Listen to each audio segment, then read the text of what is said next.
see Monica puffing up her pillows before her mother comes, being the perfectionist because her mother is constantly criticizing. Today we have Ma Ananta out here and works with seekers across 8 countries around the world. Thank you for having me over. What is inner child? Reliving emotions and experiences that you experienced as a child. So your colleague, your in-laws, whoever it might be, for a week, just observe everybody as a 4-year-old, 5-year-old child. People that we see are actually wounded inner children in adult bodies. And the girlfriend might say, you are not telling me you love me, you are not saying, you're not expressing your commitment to me. Committing is difficult because they have seen so much trauma growing up. The parent is very critical, the child naturally becomes very self-doubting. Perfectionist becomes a procrastinator. Why is healing the wounded inner child so important? Right relationships that can respect me and my boundaries will happen. It will change the way you live. Hey you, welcome to another exciting episode of Roar with Sneha. If you're new out here, let me tell you, Roar is a space created for love and to nurture relationships. I am your host Sneha Desai, and first things first, do not forget to subscribe to the channel because that helps us roar even louder. We have an exciting giveaway for each one of you who watches this episode till the end, so stay tuned. Today we have Ma Ananta out here. She is an authority of integrated spirituality and conscious living. She conducts discourses and programs and works with seekers across 8 countries around the world. She has also co-authored some brilliant books like Begin to Be You, which is available on Amazon. So thank you, Ma. Thank you for having me over. No, it's a pleasure to have you on Roar. And, I was always seeking to do this episode with you. Thank you, that's so kind. So, Ma, tell us, how do you actually help people deal with the complexities that they're facing today? Maybe stress at their workspace, in their careers, in their health, and that sort of shows up in their relationships. So, what is your role?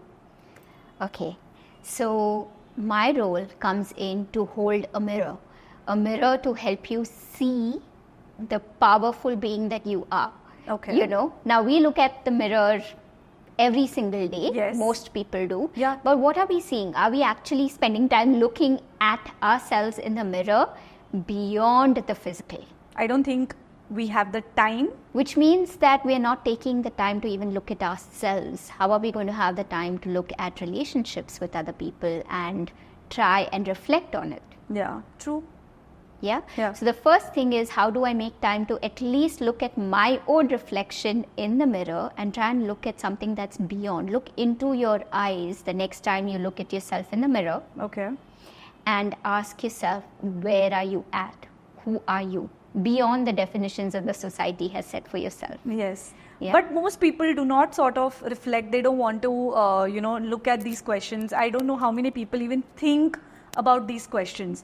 So, what is the process? Where does this process actually begin with? Contrary to popular belief, I think the reason why a lot of the population is depressed right now is this, because they are asking these questions. It's not because they aren't. Oh, okay. It's so normal to recognize what's not right. And the sort of frustration that builds up from seeing what is not right, and that helplessness is causing a lot of deep existential questions, which may or may not be looked at as depression. Yeah. Right? But certainly a disassociation that comes in. Yes. So there are, I think, as you just mentioned, now that I think about it, there are 2 kinds of people out here. One who are really asking this question and they are not getting the right answers, and a section of society which is not aware that there is something that you can ask beyond. Yes. About yourself. Yes. Or they do not even want to know. Yes. Yes. And that's absolutely okay. You see, everyone has come with a plan for themselves. Yes. What do they want to experience? So people, for example, there is a population that goes out hiking on weekends, and there's another population that goes to malls on weekends. Yes. So there is no judging required or judgment required over here, right? Yes. But it is for yourself what is appropriate. And the example that I give is that if you are sitting, in Bombay and you want to head to Delhi, you can either take a flight directly to Delhi, Yeah. Or you can take a flight that goes via Chennai, via Hyderabad, via whichever else. Yeah. And it doesn't make those flights or trains or buses wrong. Yeah. It's just what's your goal in life? What's the quickest, most efficient way to get to that place? So as you said, the mode of transport can be different as long as you know where you want to go. Yes. Yes. And that's where the distress comes up, because most people aren't necessarily aware of what am I here for? What is my genuine goal? Right? There's this popular adage that says, who were you before you were told who you should be? Yeah. And that's what it boils down to. Yes. Who are you? And that brings us to the question of self-realization. But Yes. before self-realization, there is self-inquiry that is required. Okay. And self-inquiry brings us to reflection. Okay. So we can break it down into 5 steps, Okay. which is contemplate, Okay. another word for reflection. Okay. Just take some time to reflect if you can. It doesn't have to be every single day, but in those moments, it comes very naturally to most people. You reflect on life, you reevaluate life, what is working, what's not working. You are very aware of your own challenges in life, and nobody else has lived in your shoes. Yes. So you get to decide what is working, what is not working. Yeah. And then you try and connect to something that's been greater. There has always been, if you look back on your life, something that has held you through those challenges. Yes. Something that has supported you through those challenges. So lean into that support. Okay. And you try and create on a daily basis. One of the ways in which we can bring in joy on a daily basis is to connect and create. Create in any way. It could be as an engineer, as a cook, as a homemaker, whatever it might be, because we're made in the image of the creative consciousness. Okay. So creation rather than consumption. If we consume more than creation and there's no balance there, it's like inhaling and not exhaling. Yeah. Right? Yeah. So we need to keep that inhale-exhale balance. It's such a beautiful, Yes. Example. And then after we connect with and create, we naturally have this vibrance and, energy and joy that radiates and attracts the right kind of collaborations. Yes. And collaborations are, in other words, relationships. It could be work again, family, even house help. So many people complain about having difficulties with house help. Yeah. Right?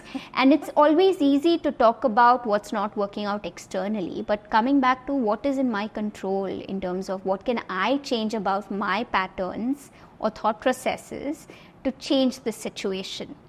Okay. So collaborations improve once we start doing all of this. Okay. And we also very naturally begin to work with this inner drive to contribute in some way to society. Okay. It could start as simply as taking a cloth bag to the vegetable market, Okay. right? Instead of asking for Asking for a bag. plastic bag. Yeah. Right? It could be something that's small, but are you contributing on a daily basis to make this world a slightly better place than you found it?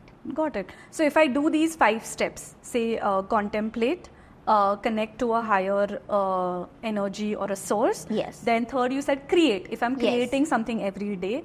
The fourth you said is this will help me get better collaborations. Yes. And then I sort of contribute back to the society in some form. Yes. Where I do not have any benefit attached to it.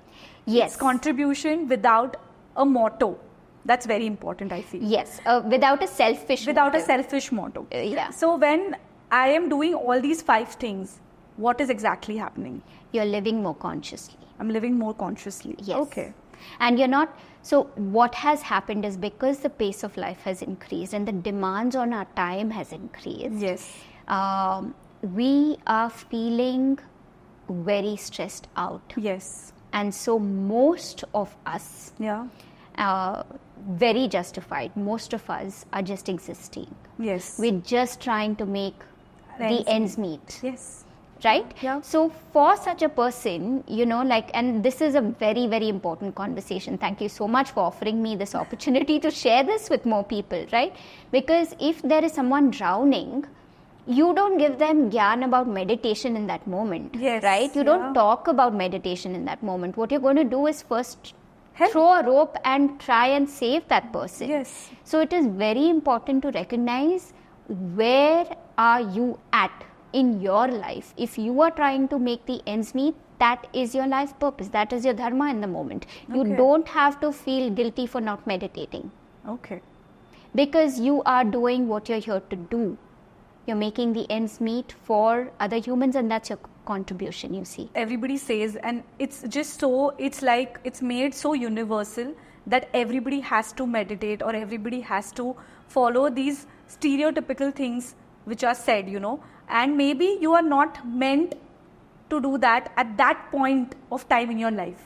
So, absolutely. You know what's beautiful is that the person who is drowning in that moment is not going to be able to meditate. Yeah. But the person who's trying to save, if that person has meditated, that person will not panic in the moment of urgency and emergency, and will have the clarity of mind and the right reflexes to help another person. Yeah. So we are all in those shoes where we have experience being, in the case of an emergency, a life emergency. Yes. Or we've been down in the dumps. Yes. We've experienced extreme sorrow. Yeah.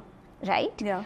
But then when we come out of that, and when we are not existential or striving to survive anymore, we are not in that survival mode, we can then learn to evolve. When we are in that space of evolution, we are able to hold space for others, and that's when meditation can truly help you. So here I see that the first part, that is where you said contemplate or reflect in your life.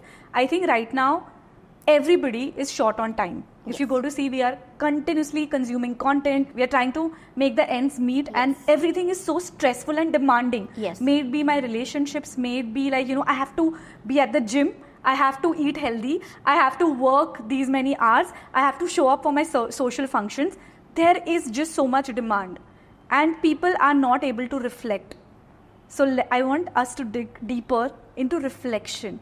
How do I start my journey of reflection? Or how does anybody who's watching this episode, how do they start their journey to reflection? Okay, so one of the things, an example that I'll give you is actually a conversation I had with the rickshaw driver on my way here to the interview. Okay. And we were talking about how the city Pune used to be back in the old days. And we were talking about how everyone used to take a break from about 12 to 4 in the afternoon. Yeah. All the shops used to be shut. Yes.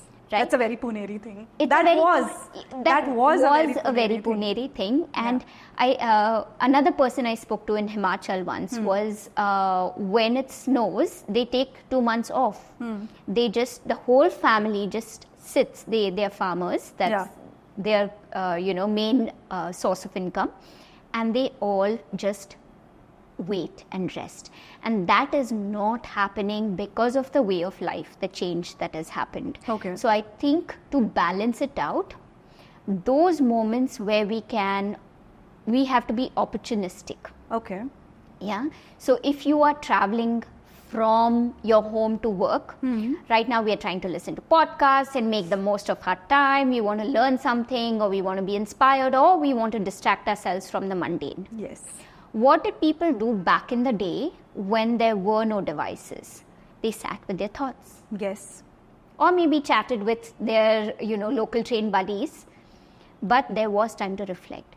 So it's not that we don't have travel time right now. There's so much traffic that the travel time has increased. Yes. So instead of allowing that to be a stressful moment or trying to force that to be a productive time, I know that ambient sounds can be very stressful. Getting to a place on time can be very stressful. But if we manage our time a little bit back and forth, we can create those 5 extra minutes so that the journey is not as stressful. Yes. It's still going to be, I can't deny it. Yeah. But we can set up time to reflect instead of consuming.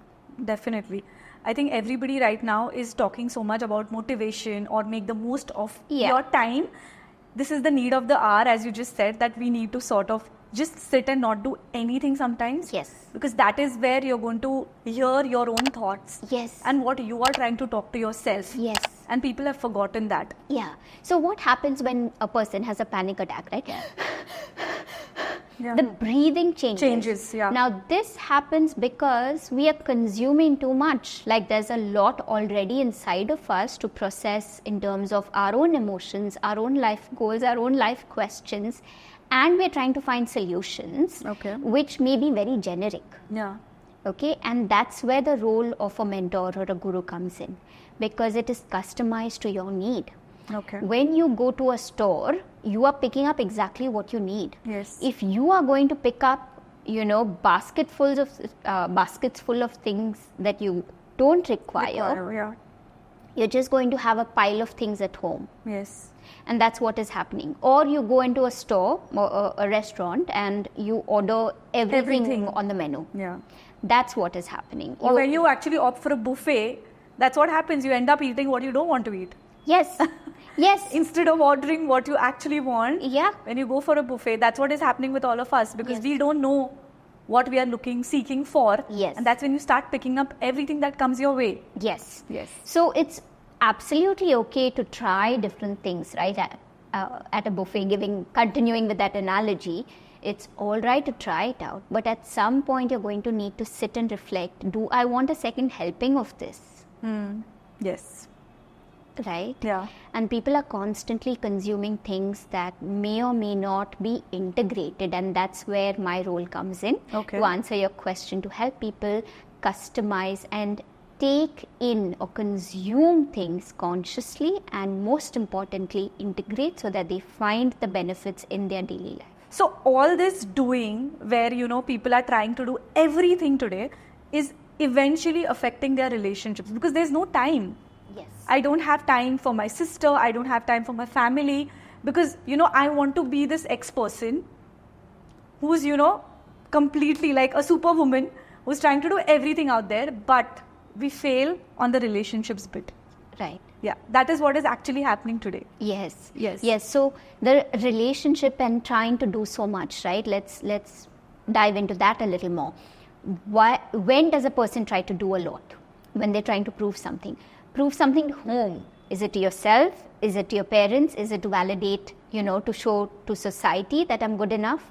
And it all boils down to, what am I trying to prove? Okay. Okay. So when we come from a space of inner confidence and self-realization, Okay. you contribute with an extreme sense of ease and joy. Okay. But the moment there is stress, it means that we are a little off-aligned. We still have something we're trying to prove and fulfill, right? Yeah. And when do we try to fill a bucket when it's empty? Yes. So then instead of keeping on filling the bucket, why don't we ask, why is the bucket empty in the first place? Or is the bucket even empty?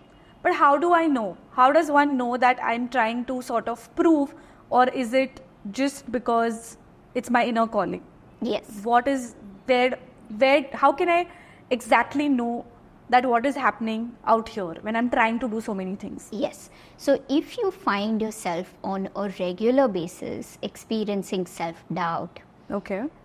Extreme anxiety, health issues, Okay. and constant dissatisfaction and disassociation from your life or relationships, it's showing you signs that reflection is required. Okay. Possibly patterns of wounded inner child are showing up. Okay.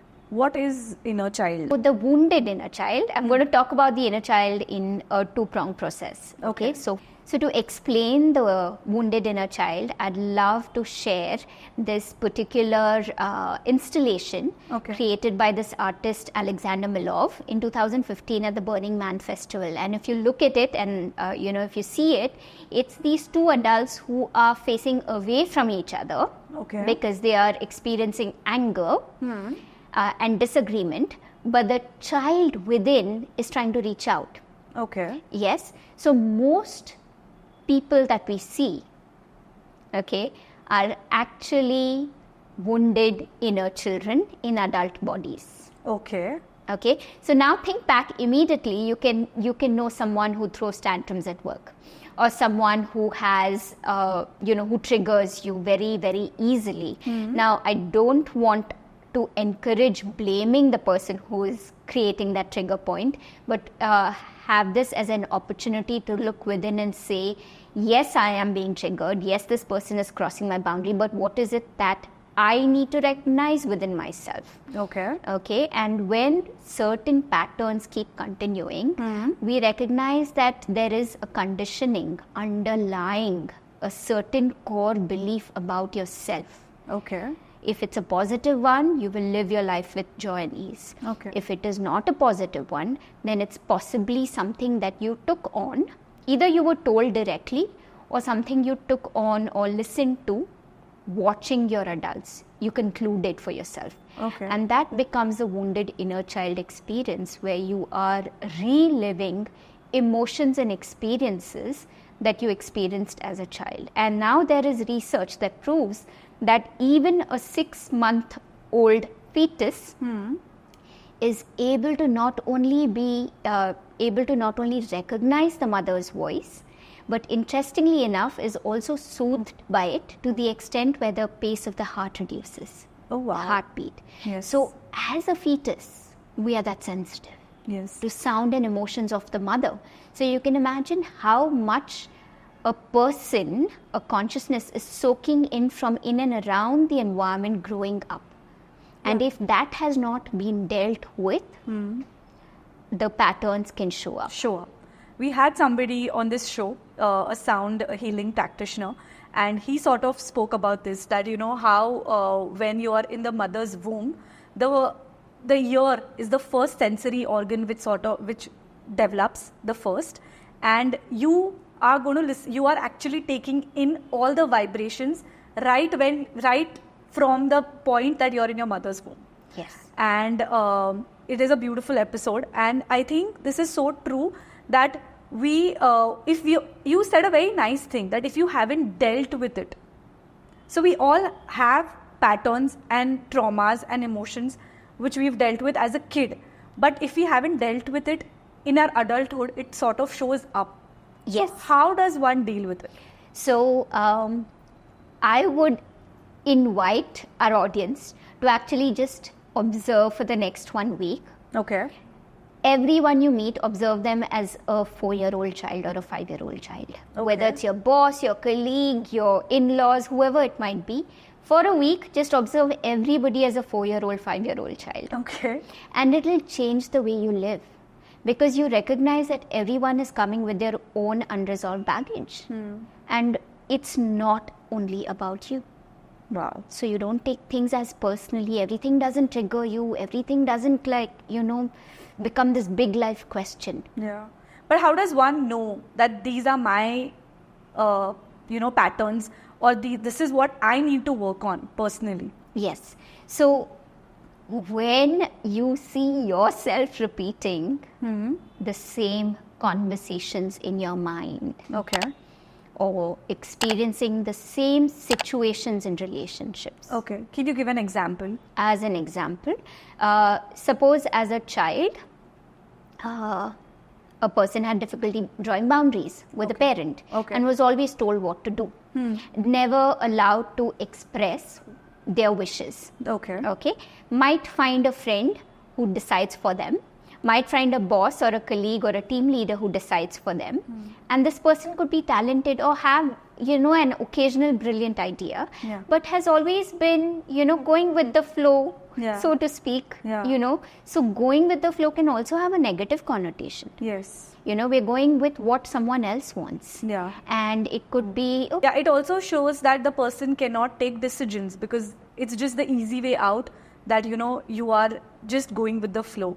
And you can't take a decision for yourself. Yes. And also this can show up in your relationships as well then. Absolutely. So interestingly enough, we are all on what we call, and in this book, for example, which is the Inner Child Archetypes. Okay. We have, I co-author Dhanashree Bhagwat and I have mentioned a detailed questionnaire where you can actually identify what is your inner child archetype, who are the kind of opposites or, so to speak, partners you attract or colleagues you attract. Okay, and who is your family member, what kind of archetype are they? And we have questions here that help you answer for yourself, Okay. where do I need the rewiring?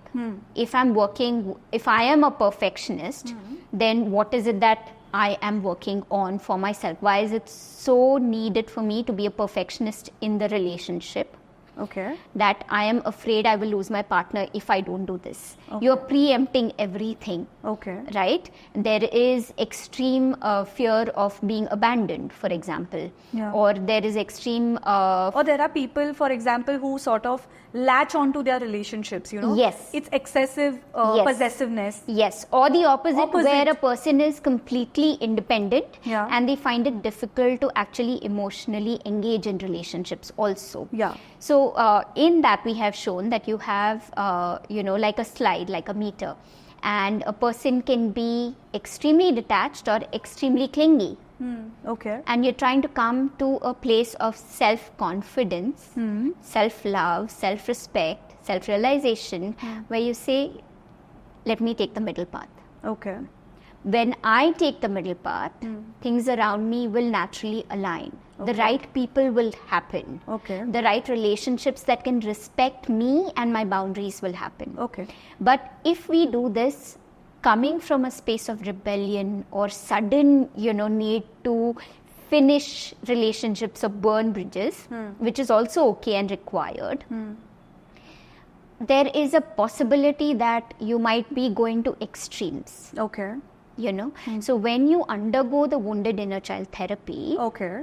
you are, the way we do it is over 3 to 6 months. Okay. And we are helping you to take your life as a laboratory and to engage on a day-to-day basis. It's not a theory or a workshop you do in 2 days and say that my life is sorted. Okay. It's a constant work. It's constant work even beyond those 6 months, and every alumni that has passed through this process is very self-confident of dealing with things now. Got it. They are not dependent on us as mentors or as facilitators. Yeah. And the idea is to become self-autonomous. Yeah. But then these, once I know that what are my, wounds that I'm carrying, the kind of relationships that I attract also change? Absolutely. Okay. Absolutely. So if there are aspects that you still need work on, Yeah. if I ask you, can you, right now I need your love and support. You'll give me your love and support, right? Yeah. If I tell you, can you be patient with me? You'll be patient with me. Yes. Right? So similarly, life shows us that. Okay. If I need to become more patient, it will give me an opportunity to learn patience, Okay. to learn faith, to learn, to draw boundaries, to have a voice. But does this mean also that you just said that an opportunity to work on it also means it's a lesson that you will go through? Yes. So we call them disguised blessings. Blessings. Okay. Yeah. They're disguised, but Yeah. they're actually blessings. Okay. So every challenge, and you change the very fundamental belief that life is not happening to me, but it's happening for me. And this is a very popular quote. It's not my own. Yeah. But it is a very fundamental shift in mindset. So even a bad relationship is Brilliant. With Is all the disguised blessing? heartbreak, is a disguised blessing as long as you have the right mindset. Okay. And this is, I am saying this with a disclaimer. If someone is in an abusive relationship, get out of it, get help to get out of it as soon as possible. Okay. The sooner the better. There is more and enough free services that help people in Yes. abusive relationships. So Yes. anyone listening to this, please don't take it to be like a badge of honor to be a martyr or, self-sacrificing person. That is not required to be for self-growth. Yes. So if you leave the abusive part or you leave extreme conditions in your relationships, every relationship is sort of a pattern that you are carrying from your childhood, and you're sort of attracting that kind of a partner. Yes. Yes? Yes. Okay. And how, once I know that what needs to be sort of worked upon, how do I communicate this? It's a trauma, right? It's a sort of, if I can say this, Yes. it's a trauma or something that triggers me from my childhood. Now, if I am getting into a relationship, how can I communicate this to my partner so that he doesn't end up triggering those points? this book. Okay. Yeah. Okay. So this book is the one that I would recommend that you get. Okay. It's available internationally on Amazon Kindle. Okay. And we have really given step-by-step processes on how it So it's can like be done. a whole process. Yes. Any Yes. short, quick tip that you would, mention out here that you could sort of do? Yeah. So identify whether you are really at that point where you are fed up of your own patterns. Okay. So Ma, tell me, at what point does one know that they have to work on their inner child? So when one feels ready to face themselves with honesty Okay. and say that I'm now fed up, it's time for rebirth. And it doesn't have to be another lifetime. It is within this lifetime that you can experience it Okay. by accessing the true wisdom that is your birthright.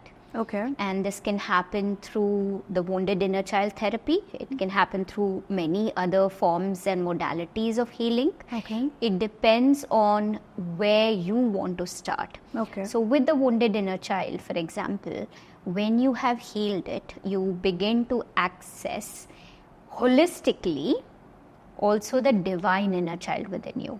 The divine inner child is one with the cosmic consciousness. It's one with what they also refer to as the higher self that has access to abundance, to joy, to curiosity, to no inhibitions. You just go and say, as children, when you say, can we become friends? But as adults, it becomes difficult to make friends. Yeah. Or as children, we are okay to learn cycling and fall down 10 times. But here we take up a new hobby and we make one tiny mistake, we are afraid of failure. Yes. Right? So there's so many things that is so pure and so pristine in a child that is untouched by the adult conditioning or societal conditioning. Okay. And that pure innocence, which is not naive, very intelligent, that is your divine inner child. Okay. And the divine inner child brings in then a life full of goodness. Do you which is- start manifesting also better once you So- worked on your inner child? So let's talk about, how we become available Okay. to life. Okay. And there is a difference between asking for something and working hard towards it Yes. versus something it's yours already. Yeah. You don't need to manifest. Oh, okay. So I think the perception changes once you worked on yourself. Yes. That everything is already available to me. Yes, it's And already yours. It's already. Yeah. What is meant to be yours is already yours. Okay. And what is not is never going to happen. Okay. So manifestation can be ego driven, and it can actually lead you away from your divine inner child. Okay, that's something new. Everybody who's talking about manifestation, nobody really talks about this, that it can also be about your ego. Yes. Okay. Something to think about for sure. Yes. Okay, I'm very curious because this book is lying out here. Yes. Inner child archetypes. Okay, I know I'm going to read the book for sure. Yes. But I want to know what are the different kinds of inner child archetypes? Okay, so we've enlisted all of them, like I mentioned. Some of them. Yes, Yes. absolutely. And also we've given a questionnaire. Okay. So you can go through the questionnaire and identify which archetype you are. Perfect. Okay, so I'll place an example. Do you usually give more than your 100%, for example? Do you find yourself people pleasing? Do you find yourself, if someone asks you, would you like to have a cup of tea or coffee? You say, oh, anything will do. These are small ways in which we are dismissing what we truly are or want. Okay. Okay, so people pleasing, for example, comes from a space of fawning. You behave, it's a very, very core reaction, not a response, Okay. a reaction to situations as a child. If a parent is very critical, the child naturally becomes very self-doubting. Yes. Okay, becomes a perfectionist, becomes a procrastinator, because fear of failure. What if I try something, I fail at it, and my parent comes and criticizes? Okay. So procrastination, perfectionism, people pleasing, all of that can fall under one bracket. Okay, this is one bracket. One bracket. Okay.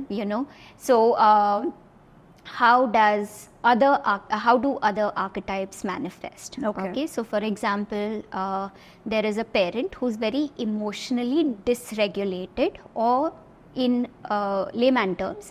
layperson terms, is very emotionally volatile. Kuch bhi unko, they might have an outburst. So what does a child do in such a case? Will stay out of the way of this parent. Okay. Will be very silent, very reserved, will try and not get any attention, because that attention could be good or bad. There is no guarantee. They're scared of the outcome. They're so scared of the outcome that they'd avoid interaction. Okay. Right? So this child will be someone who is using this mechanism as a coping mechanism to the childhood situation, but unfortunately an unresolved wounded inner child with this archetype could end up being very talented in an office scenario, but can't express ideas. Yes. So they'll do the work, but they'll not do leadership roles. They will Yes. not show up for presentations. Yes. Or they would do an excellent work, but at the back end. At the back end. Yes. Yeah. So we call them, for example, we've created this archetype name, which is the anonymous child. So the anonymous child will like to stay anonymous. Is brilliant. So even at in everything. relationships, they would stay Anonymous. Will find experiencing emotions very difficult. Because they're repressing, right? The mother or the father or any adult in the family, or could be even a sibling, has such emotional outbursts that this person has to close down to stay safe. Yeah. So they don't even allow themselves to experience emotions too much. Yeah. They will logically justify that this person may be doing this for XYZ reasons. A very intelligent can justify other people's behavior to the extent where they dismiss their own emotions. Yes. And because of that, they're not allowing themselves to feel it or express it. And the girlfriend might say, you are not telling me you love me. You are not saying, you're not expressing your commitment to me. Committing is difficult because they have seen so much trauma growing up emotionally. Yeah. That commitment brings up all kinds of unknowns and uncertainties. Yes. So these are just a few examples, and we have a few more that we have enlisted in the book, which is also, of course, available. Okay. When we talk about relationships, I've seen that, people find the right relationship and they start feeling uncomfortable in it. I don't know if I'm putting it right, but because there is no drama. So once they are out of a toxic relationship and they get somebody who's not toxic. Yes. But they start finding that boring. Yes. So that's a lovely question. Thank you for asking that, because I'll start with a very simple analogy. When you go to a park, okay, and there is a footpath in the park, and then you will see these trails in the lawn, which people use on a regular basis. Yeah. You get what I'm saying, right? Yeah. So what happens in our brain is that we are forming these mental pathways that are being repeated as thought patterns. Yes. Life is tough. Life is, challenging. All of that. Yeah. Which is genuine, Yeah. which is true in certain situations, right? And the nervous system also becomes wired in a way where the cortisol levels are rising up because you are constantly in that fight or flight mode because of traumatic situations that may erupt at any point.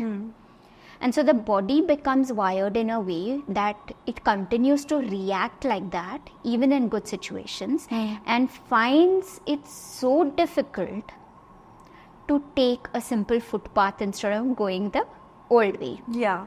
So Because it's not familiar. Because it's not familiar. And like they say, like a known hell is better than an unknown heaven, Yeah. Or, the kind of impatience that comes that when will this erupt? When will this Yeah. bring me agony Yeah. that I am used to having? Yeah. There is so much self-doubt created, and a sense of security and safety has not been experienced for long durations. Yes. So for that person, it's always staying on the edge that, yeah, maybe this is a good relationship, but anytime it can go wrong. Yeah. So there is also that fear and the bodily reaction to say that this is not exciting enough because there's not enough adrenaline, there's not enough fight or flight response in me. Yeah. I am feeling safe. My body is feeling safe. I'm not used to safety and security. Yeah. The inner child is not used to that. The Yeah. wounded inner child. The yeah. wounded inner child is not used to that. Yeah.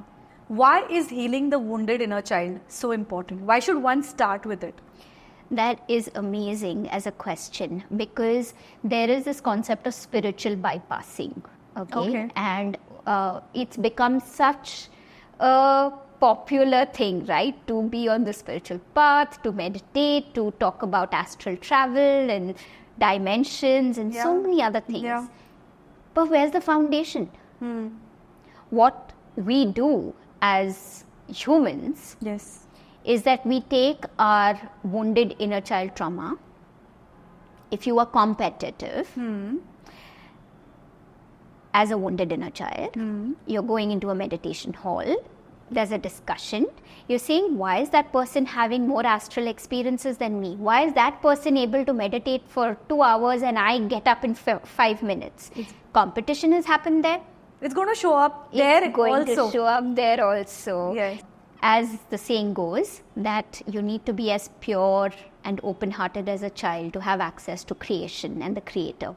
So when we make space to accept the wounded inner child and also allow the divine inner child to take the driver's seat. Yes. So you are parenting yourself in everyday life, because challenges won't stop. Yeah. Feeling hurt won't stop. Yes. But at least that wound will not be so raw or unresolved that is the decision maker. Yes. So that is important as a foundation for any other spiritual work, because otherwise we will find narcissism in spirituality. Yeah. We will find the spiritual ego come up in spirituality. And the spiritual ego is far more dangerous than the human ego, because the subtleties and nuances increase, and also because the power, with power comes great responsibility. Yes. And just like in a very, very popular show, Darth Vader, right? He Yeah. took the force and he experienced it, and the anger within him, which was not resolved, Yes. changed the entire trajectory of his life. Yes. So if we look at all of that, and we also look at common feature films or serials, take the most common, most popular Friends, for example, right? You see Monica like as a character puffing up her pillows before her mother comes, being the perfectionist because her mother is constantly criticizing. You know, or Chandler trying to deal with situations because as a child he needed to be humorous. Yeah. He could never deal with the emotions. Yes. Yeah. Yes. Straight up. So this, and you look at any movie from this conversation forward, you will see that they all talk about their wounded inner child. Yeah. Actually, if I go back, it's really funny and it's Yes. interesting. Yes. Yeah. And it's just beautiful. I think once you know which archetype you fall under, and if you do the work, you can set your relationships right from that minute, I feel. Yes. The beginning can surely, yeah. Yeah. Absolutely. The journey begins at The that journey point. begins at that point. Yes. Well, that was an eye-opening session. Thank you. Thank you so much for removing you. time and coming on Roar. Thank you so much. We have been kind enough that Ma Ananta is actually giving us access to her sacred circle. And for that, all you need to do is leave us a comment on this YouTube video, and we will reach out to you for what the giveaway is. Thank you for staying with us, and if you loved this episode, please do not forget to share this with your friends and family. And till then, keep rising and embracing in love. And do not forget, I roar you.